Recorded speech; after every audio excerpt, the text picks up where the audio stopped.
Today the Gemara at the Mishnah towards the bottom of Mem Gimel Amud Beis. This Mishnah is a continuation of the Mishnah before. The end of the previous Mishnah it said that when it comes to things that are Aser Bahana, this is things that were used for Avoda Zara. So what do you do with it? So the Mishnah says Yelichem leyam hamelach.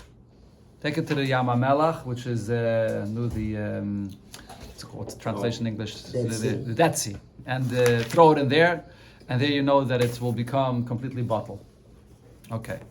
But here, the Mishnah brings, it's another opinion, another option, what you do with these items of Avoda Zara. Rabbi Yosi says, Sheichek v'zayre l'ruach. You should grind it or pulverize it, and then you throw it to the wind. Oy matal yam. Or you could just throw it into the water. There's actually a machlokes about this, which is brought in the Gemara in Psachim, Taisus quotes here, whether when it says matal yam, it also means that you first have to pulverize it and then you throw it into the water, or once you're throwing it into the water, it's not necessary to pulverize it. Okay, so now Amrullah, the Chachamim said to Rabbi Yosi on this that he said that you can pulverize it and throw it into the air, but that's not good because afu nasa zevel. But then the particles of this Avoda Zara that's landing in your field or wherever it is becomes like has some quality to it. It becomes like a fertilizer. Shenemar, and the problem is because the pasuk says that you shouldn't have even any whatever it is, any benefit, any hana from the Avoda Zara. So therefore, this is not good enough. Therefore, they say either you throw it into the water or, like it said before, into the Yam HaMelach. So here the Gemara it brings a braise that continues a long conversation that there was between Rabbi Yosi and the Chachamim regarding this subject, and the Rabbi Yosi tries to bring all kinds of rayas from different psukim where we see that pulverizing it and throwing it into the wind is good enough. Taisus here actually explains logically what was the machlokes here between Rabbi Yosi and the Chachamim. Taisus says that this is based on the concept that's called zeh v'zeh goyim, because what happens is even if you have these particles that blow into the wind and then it drops onto the ground and it's fertilizer for the field, but what grows is not only growing from this Avoda Zara, what grows is growing from the soil, and a little bit it's getting some strength also from the fertilizer. So if that's the case, whatever is growing grew from two things together, from the soil and the Avoda Zara. So according to Rabbi Yosi, zeh v'zeh goyim, if it's two things that causes the growth, it's not a problem and it's mutter. According to the Chachamim, because the Avoda Zara, the particles, is helping something in the growth, that it's still going to be a problem. That's the logic behind their machlokes. So according to Chachamim, how do you get you rid of it? Yam HaMelach, you have to throw it into the Yam HaMelach or into the Yam. So Tanya, we learned in the Brais some of them Rabbi Yosi. Rabbi Yosi said to the Chachamim, "V'aloi kvar nema," but the pasuk says by the egel. What did Moshe Rabbeinu do with the egel?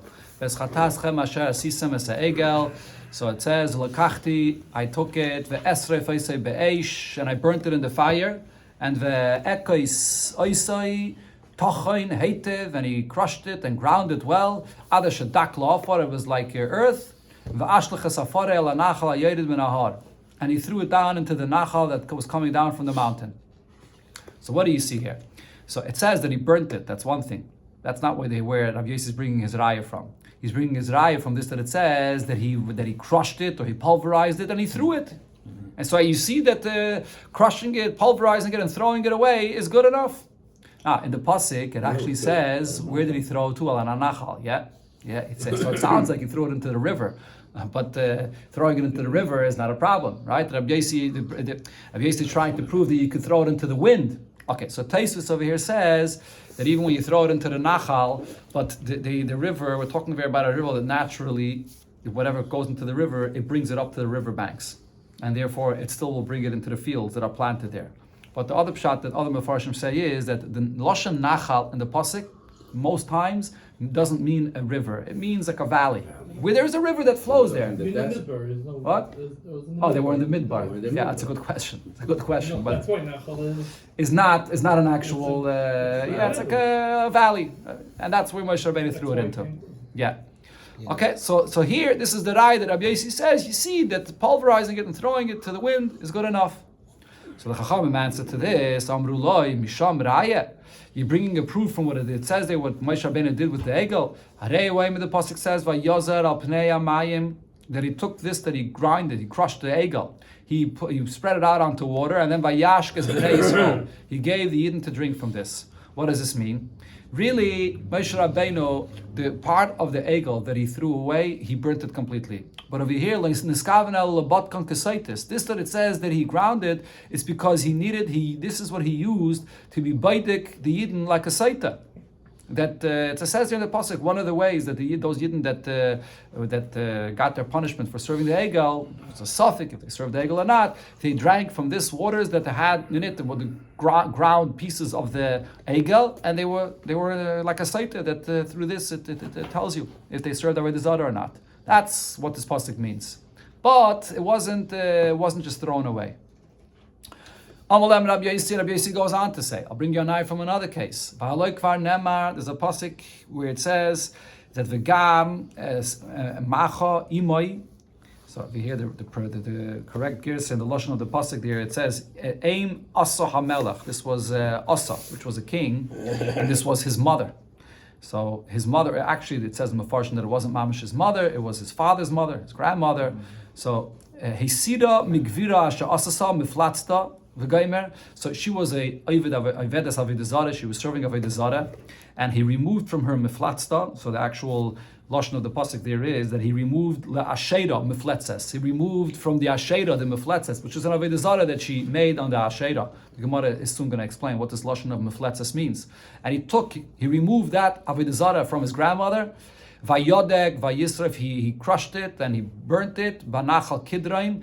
And he threw it into Nachal Kidron. Again, over here, Nachal does not mean an actual water, but it means that it's actually, even though it says in the pasuk the lashon Vayodek Vayisrei, but it means that he burnt it, and then after it was burnt, he pulverized it and he threw it into the Nachal Kidron.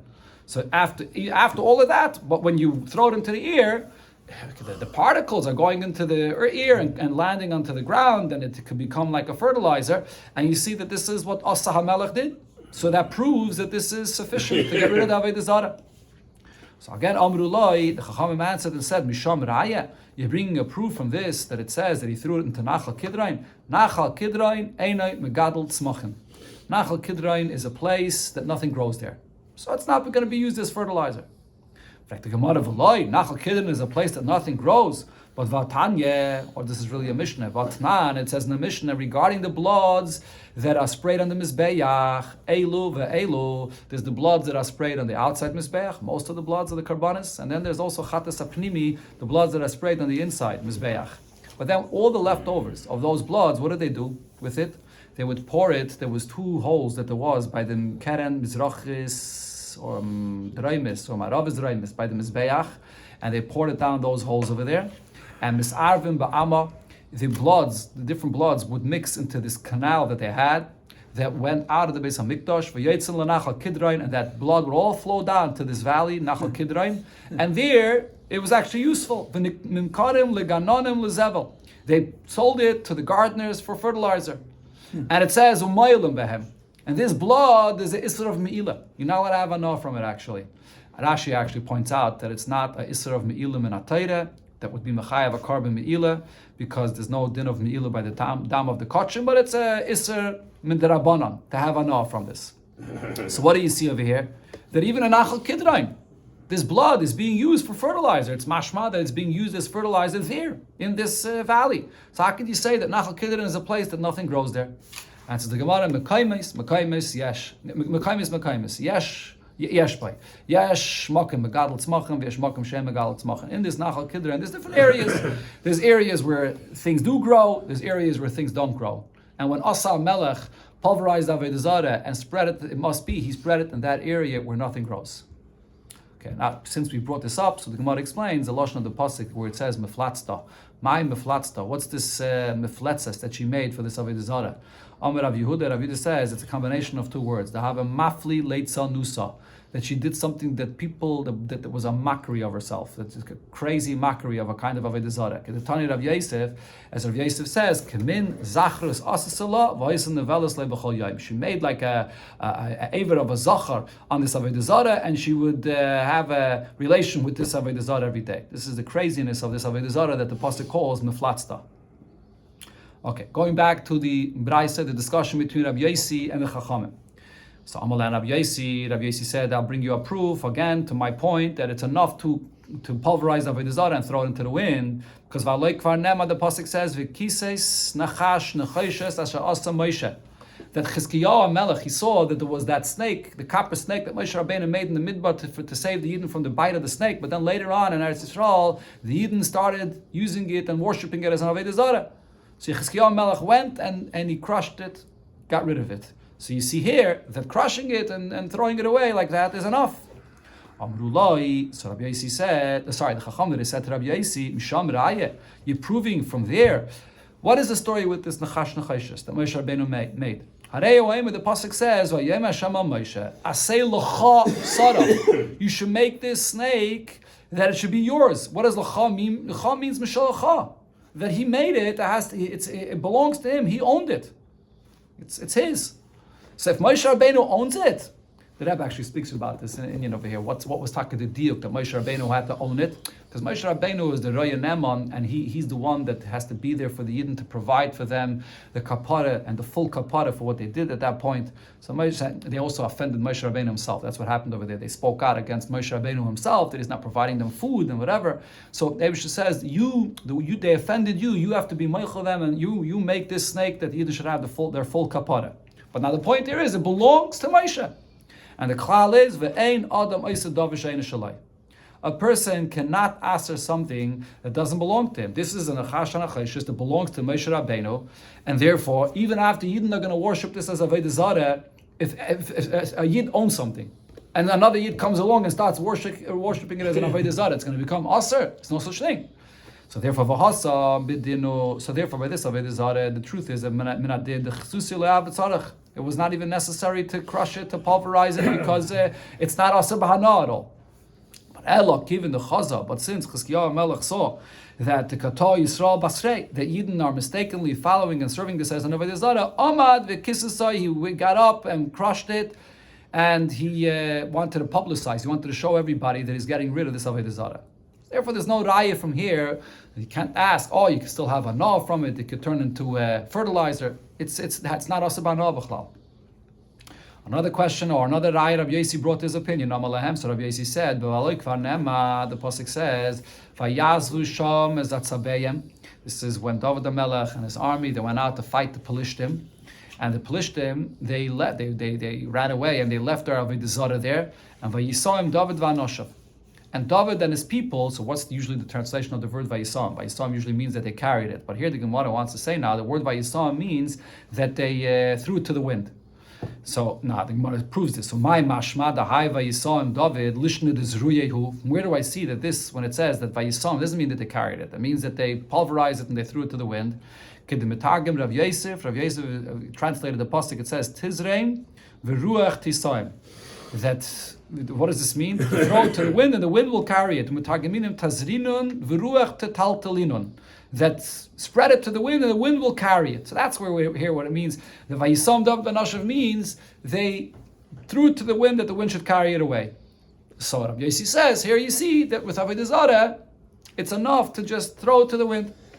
So the Chacham answered Rabbi Yossi, Misham Raya. You're proving from what it says there by David, but we see actually there in another pasuk it says differently. Harei Waimer. Till here we're quoting the pasuk of Shmuel that describes the story of the fights with the Pelishtim. But there's another pasuk in Divrei Hayam which describes the same thing, and there it says that they did differently. Vayisarfu ba'esh. They burnt it in the fire. Now, when the like say, if it doesn't say that Vayisarfein, Vayisaim, that they burnt it and then they threw it to the wind. It just says they burnt it. Shmami no. So then what this means is Vayisaim means mamish. Over here when it says Vayisaim, it means they carried it, not that they threw it to the wind. So when the Gemara addresses this itself, there's a contradiction here in the Psukim. In the pasuk in Shmuel it says that they carried it, they carried this Avoda Zara, and in the pasuk in Divrei Hayam it says that they burnt Avoda Zara. So the Gemara answers, the answer for this is that Rav Huna himself asked this contradiction. The Rav Huna asks, the pasuk says, "Vayomer David v'yisrafu b'eish." The David says they should burn in the fire. Uksiv, but on the other hand, the pasuk says, "Vayisam," that they carried Avoda Zara. In other words, they took it for themselves. So the answer is, like Kashi, it's not a contradiction. Kan koidim shaba iti hagiti. Here, before there was an individual, a guy from the Plishtim by the name of Iti. He came from the city Gas, so he's called Iti Hagiti. So before this Iti Agiti came over to the Yidden, so you can't be mevatel the Avoda Zara. As we learned before, a Yid could never be mevatel an Avoda Zara. A Goy could be mevatel an Avoda Zara, and even an Avoda Zara that he does not own. So before Iti Agiti came, David Melech says, we have to burn this Avoda Zara. There's no way we could have an from it. But after Iti Agiti came, so he's a guy, and he could be mevatel the Avoda Zara. So once he was mevatel the Avoda Zara, so David Melech says, you can carry it, you can take it, now you can have an from it. And the Gemara brings another case where we see the same thing. The Pasuk says, that he took, David HaMelech took the crown from their king. I think this was the king of Ammon that they conquered, and they took away his king, his crown. Okay, 1 second. Umishkola kikar zav, and the weight of this crown was a kikar of gold, and they took it for David HaMelech. Now, the pasuk is read as Ateres Malcolm, right? But it really means the Gemara here is darshaning that you should read it Ateres Milkaim, as Rashi here says, which Milkaim was a name for their Avoda Zara. And he took the crown of this Bnei Ammon from their Avoda Zara, and David HaMelech used it for himself as a crown. So the question is, Umishari, how was he able to use this crown from this Avoda Zara called Milkaim? Isuri Anoninu, it's forbidden to have any benefit from it. So the answer is Amar Rav Nachman. So Rav Nachman says here as well, Iti Agiti Ba, this individual, this guy Iti that came from Gas, he came with Bitla, he nullified it from being an Avoda Zara, and now David HaMelech was able to use it for himself. But now the Gemara, since we brought this up, the Gemara addresses what it says here. That David HaMelech wore this crown, and this crown was weighed a kikar zav, umishkala kikar zav. It weighed a kikar. The question is, heichi matzi manachla. If it weighs a kikar, how in the world is he able to carry such a heavy crown on his head? A kikar zav, check this up, is more than 60 pounds of weight. I think it's 60. How much is it over there? I think 64 pounds is how heavy this crown was. Good exercise. That's what he's carrying on his head. How is it possible? So the Gemara gives a few pshatim.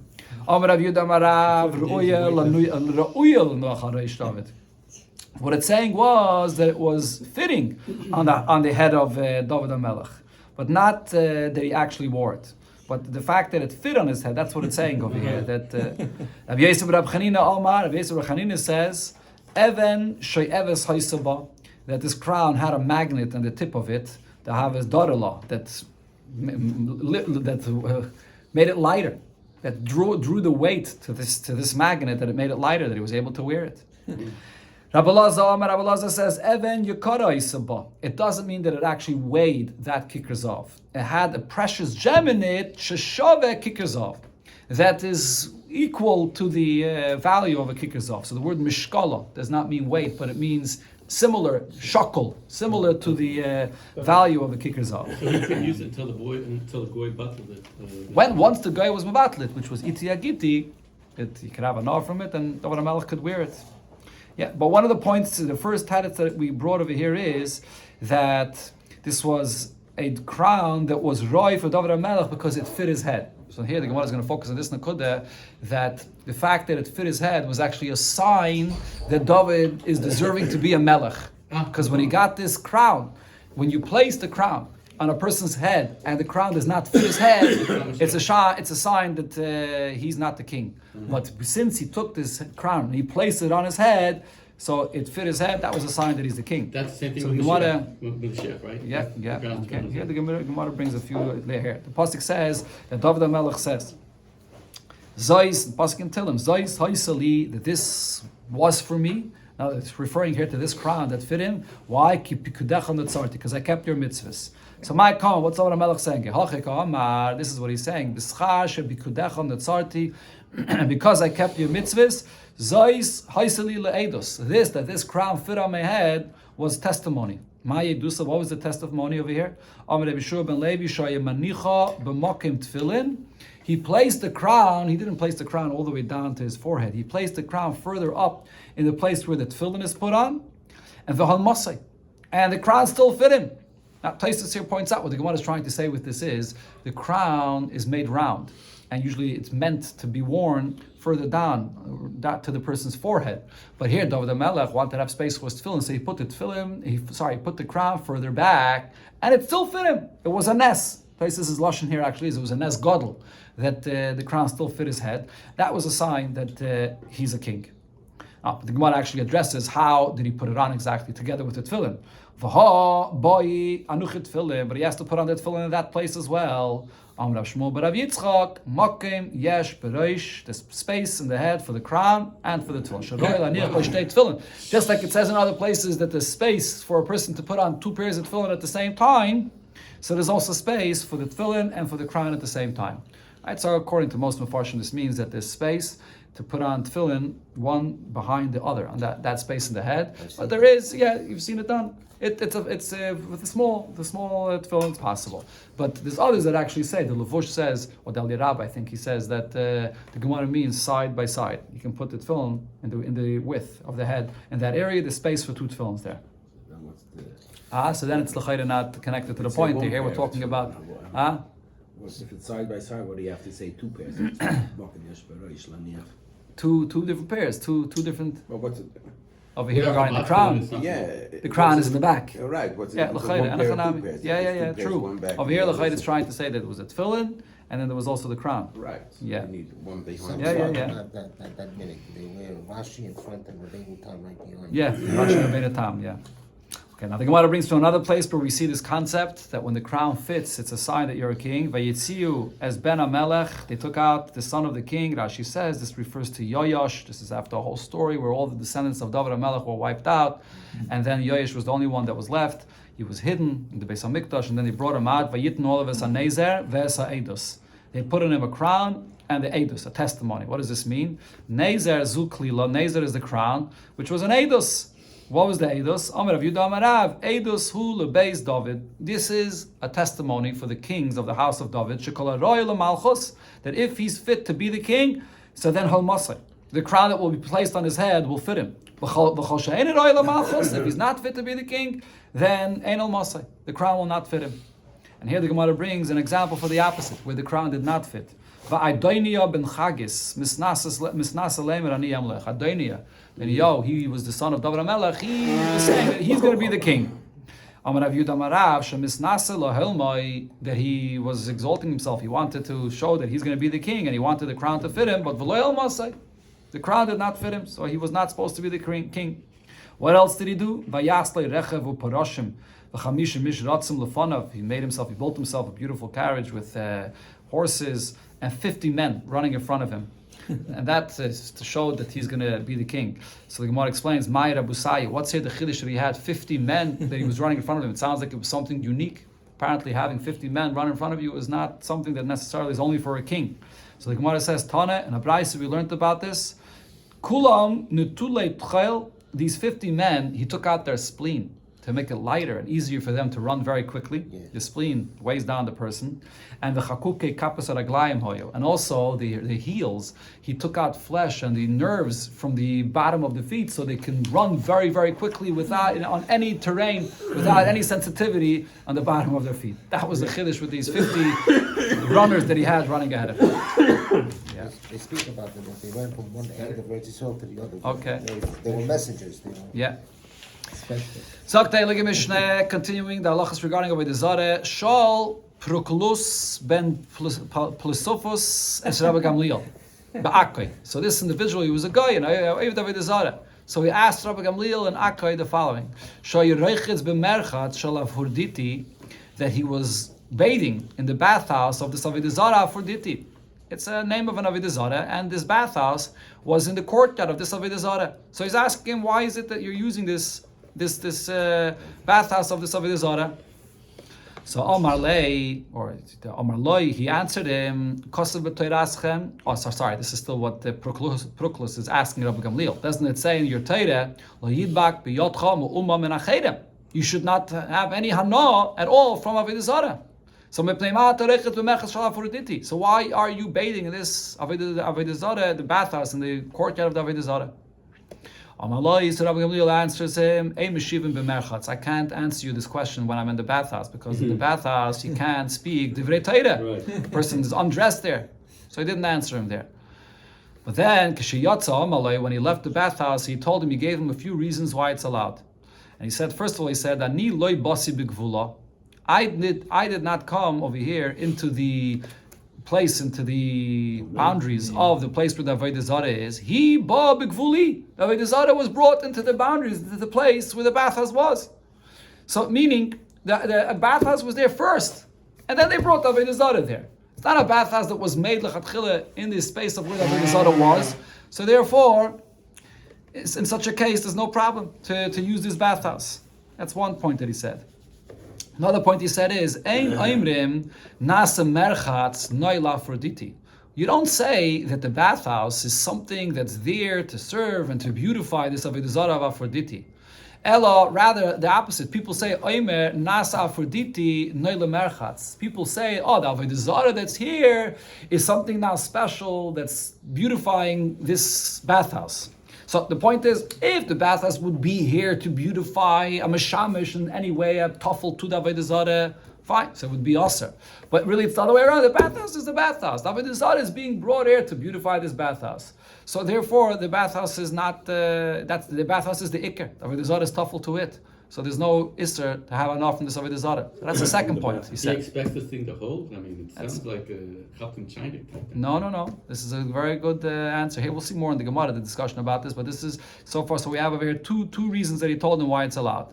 Mishnah says he said a third reason. Dover acher, a third reason. Im if I give you a lot of money. You're not going to enter to the place of your Avoda Zara, undressed, to balkeri, or mashtim b'faneh, or have any emission, or to urinate in front of your Avoda Zara. And Zu, look over here, this Avoda Zara that they had, that's here, right near the bathhouse. Where is this Avoda Zara placed? It's placed there by the sewer system that's coming out from this bathhouse. And everybody's urinating there, right where the Avoda Zara is. So in the pasuk it says that you should not have any anah from Elohim, from the Avoda Zara. But if people treat it like an Avoda Zara, then aser. But if people are not treating it with the proper honor that they would for an Avoda Zara, then mutter. Then it's allowed. Look at how people are behaving here, so therefore there's no issue with using this bathhouse. Those were the three reasons that he said. There's some Avoda. Let's see everything is in the Gemara. So the Gemara addresses the first point there. What did it say? What did it happen? He asked him the question, and he told him, I can't give you an answer because I'm in the bathhouse. So the question is, how did he give him even this answer? In every place a person is, you're allowed to think words of Torah, but in the bathhouse, or in the Beis HaKisei, in a bathroom, you're not allowed to even think words of Torah. Which is actually learned out from the pasuk V'hoya Machanecha Kodesh, and some actually say that it could be it's Ism and Atayra. So over here, even just saying this to the guy, responding, I can't speak Divrei Torah here. That's a halacha of Torah actually. So how could he say that itself in the bathhouse to the guy? He should be quiet, and he'll only answer when he comes out. Now, if you'll argue and say B'loshen Chayla Malay, he said it. He didn't say it to him in Loshen Kodesh. He said it to him in whatever other language it is, and then it's allowed. But Abaye said, Dvarim Shochayel, you're speaking mundane matters. Mutalaimram B'loshen Kodesh. You can speak mundane matters inside the bathhouse, even if you're saying it in Loshen Kodesh. But Dvarim Shal Kodesh, words of Kodesh, words of Torah. Also Laimram B'loshen Chayel. You're not allowed to say it in whatever language it may be. So how did he tell it to him inside the bathhouse? So therefore the Gemara answer is Tana. We learned that really the way to read the Mishnah is Keshiyatza, only when he left the bathhouse. Then Amalai, he answered this guy that Emeshivim b'merchatz, that I couldn't answer you inside the bathhouse, and therefore he answered him only outside. Okay, so now regarding the answers that Rab Gamliel gave, so the Gemara here brings that Omer Rab Chama bar Yosef beribi. Rab Chama bar Yosef said, or some of the Bach here is great, is Omer Rab Chama bar Yosef. And he said it in the name that Amar Rab Oishia Beribi, that Rab Oishia, the great Rab Oishia said, Tshuva Genuva Heshiva Rab Gamliel Loisa Hegmain. That the answer that Rab Gamliel gave to this guy, which was a Hegmain, he was some kind of a leader, it was a Tshuva Genuva, which means it was a deceptive answer. And so this is what Rab Oishia said, that he didn't give him good answers. It was all deceptive answers. But still, Rab Chama bar Yosef says, I say, Eine Genuva. No, it wasn't deceptive answers, it was good answers. Okay, so here the Gemara will bring a few different interpretations What did he mean with this? Why did Rabbi Ishi say that it's deceptive answers, and why is Rabbi Chama Bar Yosef saying that it's not? My Genuf say, what is the deception in this answer? So the last reason he told him is that this Avoda Zara is by the sewer system, and everyone urinates there, and therefore it's not an Avoda Zara. So the Gemara says it's a deceptive answer. That's what Rabbi Shia said, because the fact that people are urinating there, what is the issue? How does that prove that it's not Avoda Zara? Rava said, what's the pa'ir? Pa'ir proves that people come and relieve themselves by this Avoda Zara, and it's not bottle. That is what Avoda Zara is. Yeah. So how over here is this an answer that it's not an Avoda Zara? But says the Gemara, Vani Omer, Rab Chama Bar Yosef himself said, no, there's no deception to this answer, because there's a difference between the Pa'ir and this Avoda Zara here. Zu Avidasa Bekach. The Pa'ir is l'chatchila designed to be an Avoda Zara for this purpose, and therefore that's how they worship it. So therefore it's still an Avoda Zara. But Vizu, this Avoda Zara that was placed here by this bathhouse, ain't Avidasa Bekach. It wasn't Avoda Zara of Pa'ir. And therefore, Rabbi Gamliel was saying the fact that it's placed in that position where people are urinating there, it's not an Avoda Zara. So you're allowed to have anah from this bathhouse. But that's not the person. Yeah, that's one pshat in what was being said here, whether it's a deceptive answer or not. Another pshat, Abaye said that Genufse mehacha. The reason the answer was a deceptive answer is because of this. The other answer that he gave him to Rabbi Gamliel told him, Ani loy basi b'gvula. I did not come. In other words, his bathhouse here was not built in the boundaries of the Avoda Zara that was there before. V'hi ba b'gvuli. The Avoda Zara was placed there afterwards in the place where this bathhouse was already there from before. So he made this distinction. But now the Gemara says that this answer it wasn't necessary for him to say this. The deception over here actually it's different actually over here. It wasn't even necessary to explain this distinction to say why it's not a problem. Because if you build a bathhouse in the place, in a courtyard where the Avoda Zara is, it shouldn't be a problem. Because what Tanan, the Mishnah here says later in the Masechta, that Avodas Kechavim sheyesh lo merchetz, if there's an Avoda Zara, that there's a bathhouse there by the Avoda Zara, or gina, or a garden, nen and mehen shaloi b'toive. You could have anah from it. You're allowed to have benefit from this garden or from this bathhouse as long as you're not showing any favor for this Avoda Zara, you're not being makar toivet to it, or there's no income to the Avoda Zara from it. Another pshat. But but if you're showing hakaras hatoiv to this Avoda Zara, or you're giving it income, then only then is it not allowed. So therefore, it would have been much simpler for Rabbi Gamliel to say that the bathhouse of the Avoda Zara is not also, as long as there's no hakaras hatoiv that's being expressed to the Avoda Zara. It's not a problem to have enough from this bathhouse. Why did he make a distinction? Who came first? That's the problem that Rabbi Shia had with the answer of Rabbi Gamliel. It's interesting. So over here, actually, it's saying that he didn't even have to go this far to excuse himself why he's using it. It was just very simple. He's allowed to have enough from this merchatz. But Vani Omer, Rabbi Chama Bar Yosef said, no, Eine Genuva. There's no deception here to this answer. He had to make this point. Because Shaloi b'toives Rabbi Gamliel k'toives acherim dami. Rabbi Gamliel, that was such a great person, even if he doesn't clearly express his admiration or his hakaras hatoiv Avoda Zara, even without that, it would be equivalent to that. Because Rabbi Gamliel is such a great person. When everyone sees he's using this bathhouse, other people are going to come and use it as well. And therefore, he should not have been using it. And they had to give the explanation that the Avoda Zara came after it was already there. Okay, a third pshat of the point here, whether it was a deceptive answer or not. The deception is the following. This that he told him that this Avoda Zara here is by the sewer system. People urinate there. The fact that people are urinating in this Avoda Zara, what's the issue? It says in the Mishnah, if a person spits in front of the Avoda Zara, hishtim b'faneh, urinates, girira, he dragged it, v'zarek bas tzaye, he throws tzaye, waste onto it, harei zayne b'teila. None of these are ways that you could be mevatel the Avoda Zara. It's not sufficient to nullify the Avoda Zara. So he's saying that people are urinating in front of the Avoda Zara. It's not mevatel the Avoda Zara. So therefore, it's a deceptive answer. That's what Rabbi Shia said. But Vani Omer, however, Rabbi Chama Bar Yosef said, Eine Genuva. No, it's not a deceptive answer. Why? Because Hasan lefi shaita Because over there in that Mishnah where it says that all these things will not be mevatla avodah zara, that's if you do it temporarily.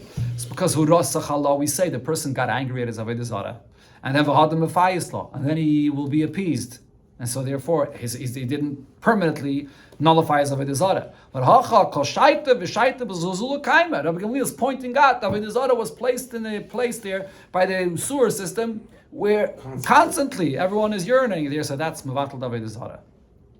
A fourth pshat, the Gemara explains what was the discussion there, whether the answer of Rabbi Gamliel was correct or not. Rabbi Barula says, Genufsa mahacha. The deception, or what's incorrect in his answer, is the following: the Ka'am Alei, that Rabbi Gamliel said, Ein oimrim nasa merchatz noi la Aphrodite. People do not say that the merchatz, that the bathhouse is something that's beautifying, serving the Avodah Zara, Aphrodite. Ella, the opposite. People say nasa Aphrodite noi la merchatz, that the Avodah Zara is now beautifying the bathhouse. The bathhouse is the ikar, and therefore it's not a problem. Okay, so he said, but v'chi omar, or v'chi oimrim nasa merchatz la Aphrodite noi mai have.